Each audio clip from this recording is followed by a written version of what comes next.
2024 में लोकतंत्र क्या सनातन के ऊपर इस तरह के सवाल खड़ा करके, इस तरह से सनातन के ऊपर कुठाराघात करके लोकतंत्र खड़ा होगा? गौरव भाटिया। देखिए अमीर जी, सबसे महत्वपूर्ण प्रश्न ये है कि क्या किसी और धर्म के लिए अगर कोई व्यक्ति कहता कि ये धर्म डेंगू है, मलेरिया की तरह है, HIV है, कुष्ठ रोग है, तो इस देश में क्या होता? गुस्ताखे रसूल की एक ही सजा, सर तन से जुदा कन्हैया का सर काट दिया गया क्योंकि वो अपनी अभिव्यक्ति की आजादी का इस्तेमाल कर रहा था। अमीर जी, आप मुझे ये बताइए कि इस तरह से नफरत फैलाना और ये तक कह देना कि घमंडिया ने तो यही प्रण लिया है कि सनातन धर्म के जो अनुयायी हैं, हिंदू धर्म के अनुयायी हैं, इनको इराडिकेट करना है। इराडिकेट का मतलब खत्म करना है। तो ये जिहाद नहीं है तो क्या है? ये नफरत नहीं है तो और क्या है? और अगर ऐसा किसी और के लिए कह दिया गया होता जो गलत है तो क्या होता? क्या सोनिया गांधी चुप रहती? क्या राहुल गांधी चुप रहते? ये है क्या, मैं आपको बताऊं, ये सब कुछ आता है। देखिए ये कागज देखिए आप, इसमें मास्टरमाइंड है सोनिया गांधी का। खड़गे जी ने कहा था अगर मोदी जी फिर से प्रधानमंत्री बनते हैं तो देश में सनातन धर्म का राज होगा। तो ये हिंदू धर्म से इतनी नफरत क्यों है? अब राहुल गांधी को देखिए, एक और है ये तस्वीर। वो कहते हैं कि हिंदू धर्म में लड़के लड़कियां छेड़ने मंदिर जाते हैं। अब आप मुझे बताइए, क्या ये बात किसी और धर्म के लिए कोई कह सकता है? नहीं कह सकता है। अभी तक माफी नहीं मांगी है सोनिया गांधी ने। जो आतंकवादियों के मरने पे रोने लगती है सोनिया गांधी, प्रधानमंत्री थे, जिनकी आंखों से आंसू गिरते हैं, उन्होंने अभी तक माफी नहीं मांगी है। शांत करा लीजिए, इनको शांत कराइए। मैं एक ही बात कहूंगा, देखिए सोनिया गांधी की सरकार थी यूपीए की और डॉक्टर मनमोहन सिंह प्रधानमंत्री थे, तो 10 साल में सनातन समाप्त हो गया क्या? ये पूछ रहा हूं मैं आपसे। आप ही ने जो बोला उसी का प्रश्न पूछ रहा हूं ना। जब आप कह रहे हैं सोनिया गांधी मास्टरमाइंड है, तो हम भी तो जाने कैसे मास्टरमाइंड है। बारी में बोलिएगा। आपने तो बॉयकॉट किया है। मैंने आपसे प्रश्न तो पूछा है, आप पूरी पार्टी के प्रवक्ता हैं। ठीक है, मैं शदाब चौहान का रुख कर लेता हूं। आपने तो बॉयकॉट किया है। शदाब चौहान भी काफी देर से इंतजार कर रहे हैं।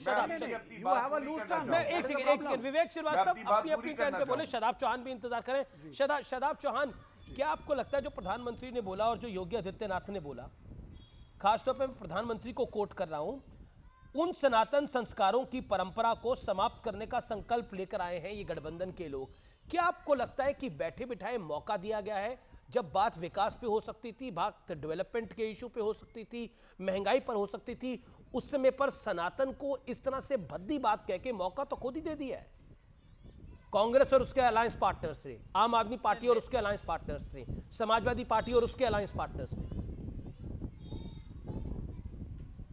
निश्चित अमीश जी, किसी भी धर्म पर टिप्पणी करने को हम हरगिज बर्दाश्त नहीं करते हैं। और मैं तो कहता हूं कि प्रधानमंत्री जी को अगर वाकई चिंता है सनातन धर्म की, तो सबसे पहले जो कुठाराघात हुआ सनातन धर्म पे, उसकी आइडेंटिटी को तबाह किया गया कि आज कोई एक स्टूडेंट, कोई एक व्यक्ति जो सनातन धर्म का पालन करता है, वो अपने डॉक्यूमेंटेशन में सनातन धर्मी अपने आप को नहीं कह सकता, उसको क्लैरिफिकेशन करना चाहिए।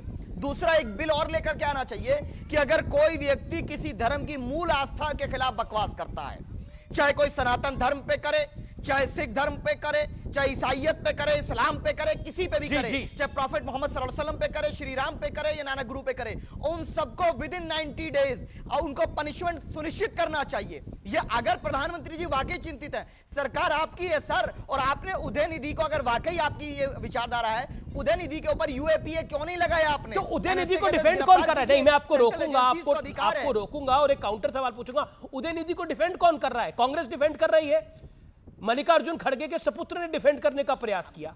उसके बाद स्वामी प्रसाद मौर्य क्या कह रहे हैं? हिंदू धर्म एक धोखा है। डिफेंड कौन कर रहा है इन लोगों को? मैं तो अमित जी, मैं तो कह रहा हूं इस बात, यही तो मैं कह रहा हूं कि भारत सरकार के अधीन सब लोग हैं, उनके खिलाफ सरकार हलफनामा दाखिल करे और उन पर कानूनी कार्रवाई लगाए, एनएसए लगाए। जो उनको डिफेंड कर रहा है, सच्चाई सामने आ जाएगी। उदय निधि पर भी मुकदमा दर्ज कीजिए, स्वामी प्रसाद मौर्य पे भी कीजिए, सब पे कीजिए, लेकिन प्रॉब्लम यह है कि सिर्फ राजनीति दोनों तरफ से लोगों को करना है, ना किसी को सनातन से प्रेम है ना किसी को दूसरों से प्रेम है, खाली मुद्दों। लेकिन ये क्या जी गौरव भाटिया, गौरव भाटिया रिप्लाई वो कह रहे हैं सरकार तो आपकी है, एक्शन तो आपको करना है, लेकिन अब जैसा प्रधानमंत्री बोल रहे हैं, जगत प्रकाश नड्डा बोल रहे हैं, बीजेपी के अध्यक्ष, कि इस अलायंस का एजेंडा है सनातन को टारगेट करना, और यह एजेंडा आपको सूट भी कर रहा है क्योंकि आपकी पिच पर है ये। देखिए अमीश जी, ये लोग क्या सनातनी को निपटाएंगे, अपने बीच की तनातनी को तो निपटा नहीं पा रहे हैं। हम सब देख रहे हैं कैसे पापी आप और कांग्रेस पार्टी में लड़ाई चल रही है, किस तरह से ममता बनर्जी और कांग्रेस में लड़ाई चल रही है। मैं इतना ही कहूंगा शदाब को संविधान पढ़ना चाहिए। अगर ये कहते हैं उदयनिधि पे कार्रवाई नहीं हो रही है, तो लॉ एंड ऑर्डर तो स्टेट गवर्नमेंट के अंडर में आता है, इनको शायद जानकारी नहीं है। लेकिन उन्होंने एक बात कही, इन्होंने कहा एक बिल आना चाहिए।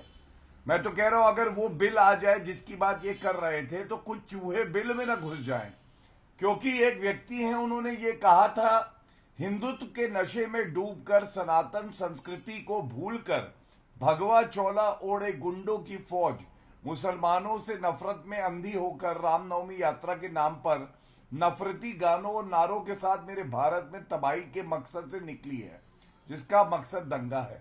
अब ये वाला चूहा कहीं बिल में तो नहीं चला जाएगा जब बिल आ जाएगा। ये जो ट्वीट है ये शादाब चौहान का ही है। अब आप बताइए किस तरह से नफरत फैला रहे थे हमारे धर्म के लिए, लेकिन हमारे यहाँ नहीं कहा जाता कि सजाए ईश्वर की एक ही सजा, सर तन से जुदा, छोटे भाई रहोगे क्योंकि हमारी मिट्टी का रिश्ता है, हमारे वतन का रिश्ता है। और एक बात मैं और बता दूं कि अगर कभी चाहे आप ही के धर्म का व्यक्ति दूसरे देश से आए और आप पे अगर हमला करे, तो भी अगर कोई खड़ा होगा तो वह व्यक्ति गौरव भाटिया होगा, भाजपा के नेता होंगे, चाहे विचारधारा कितनी भी अलग हो। हम ये नहीं कहेंगे कि इनको नष्ट कर दो, इनको इरेडिकेट कर दो, ये एड्स है, डेंगी है, मलेरिया है, ये कुष्ठ रोग है, ये हम नहीं कहेंगे। और शदाब आज माफी भी मांगो। शिवलिंग के लिए आपने क्या कहा था कि जज इसको भी सील कर दे, फुटपाथ पे जो पत्थर होते हैं। आप देखिए अमीश जी किस तरह से हमारी भावनाओं को ठेस पहुंचाते हैं लोग, और यहाँ बैठ के फिर ज्ञान बांटते हैं, प्रवचन देते हैं। आज मौका है, माफी मांग के कहो ये ट्वीट गलत था और इसको डिलीट कर दो। शदाब मैं समझता हूँ ये एक अच्छी शुरुआत। शदाब चौहान रिप्लाई। गौरव भाई, आप हमारे बड़े भाई हैं और मैंने आपसे कई बार कार्यक्रमों में कहा है कि वैचारिक मतभेद हमारे देश को प्रगति के पथ पर ले जाने के लिए हैं। किसी धर्म से, किसी जाति से विरोध नहीं है। और जब बात दुश्मन देश की आती है, चाहे वो आईसिस के जानवर हो, चाहे पाकिस्तान के लोग हो, चाहे चाइना हो, क्या बताइए कि आपके कांधे से कांधा मिलाकर डिबेट के कार्यक्रम में हमने उनको नहीं ललकारा है। और हाँ, मैं इस बात को कह रहा हूं कि अगर कोई व्यक्ति धार्मिक मूल, मैंने गलत तरीके से इंटरप्रिटेट किया गया, उसमें मैंने क्लैरिफाई भी किया। मैंने क्लैरिफाई किया कि मैं कभी किसी की मूल आस्था के प्रति न कभी पर आपने ये किया था, उसका विरोध करता हूं। पर आपने ये किया था, एक शब्द बोलता है मैं उसका विरोधी हूं। पर आपने ये किया था। माफी मांगने में क्या है? मैंने, आप छोटे भाई हो, मैं बड़ा भाई हूं, आपको नसीहत दे रहा हूं, माफी मांग लो, कह दो ये ट्वीट गलत था। गौरव भाई मैं तो स्वीकार कर रहा हूं इस बात को कि मैंने जब उसमें मुझे प्रतीत हुआ कि लोगों ने गलत समझा, मैंने उसमें क्लैरिफाई किया कि नहीं, हमारा सवाल धर्म के प्रति नहीं है, हमारा सवाल जो संवैधानिक अधिकार है न्याय व्यवस्था पर, उससे सवाल था। अगर गलत उसको समझा गया तो उसके लिए हमें कोई प्रॉब्लम नहीं है, भागने वाले। लेकिन ये बताइए कि उदयनिधि पर कार्रवाई कब होगी? उदयनिधि पे कार्रवाई कब होगी गौरव भाई? मैं पूछ रहा हूं आपसे। गौरव गलत बात। हाँ, तो गुंडों की फौज है, भगवा चोला ओढ़े गुंडों की फौज। अगर आपको कोई कहे जालीदार टोपी लगाए गुंडों की फौज, आपको अच्छा लगेगा? मैं पूछ रहा हूं। अच्छा, एक सवाल मेरे मन में आया, क्योंकि सुन लीजिए। जी, okay. Shadab Chauhan 10 second reply, 10 second reply. ये भगवाधारी गुंडे क्या होते हैं? अगर कोई व्यक्ति, अगर कोई व्यक्ति टोपी ओढ़ करके, नारा लगा करके इस्लाम का बेगुनाहों पर अत्याचार करेगा, बेगुनाहों को मारेगा, हमारे हिंदू भाइयों पर अत्याचार करेगा, शोषण करेगा, तो शादाब उनको भी गुंडा कहेगा। और अगर कोई गोडसे की विचारधारा वाला होगा उसको भी गुंडा कहेगा। हम ये नहीं करते। दो तरफा बात नहीं करते गौरव भाई। सारे जालीदार नहीं, टोपी अब लगाने मैं वाले बताता गलत हूं, हैं। चलिए दो तरफा की बात तो हुई, लेकिन मैं विवेक श्रीवास्तव जी का रुख करना चाहता हूं। विवेक श्रीवास्तव जी, 2024 में जब अलायंस की सरकार आएगी, एक कहावत तो ये भी है, ना नॉर्मल तेल होगा ना कहानी बढ़ेगी आगे, लेकिन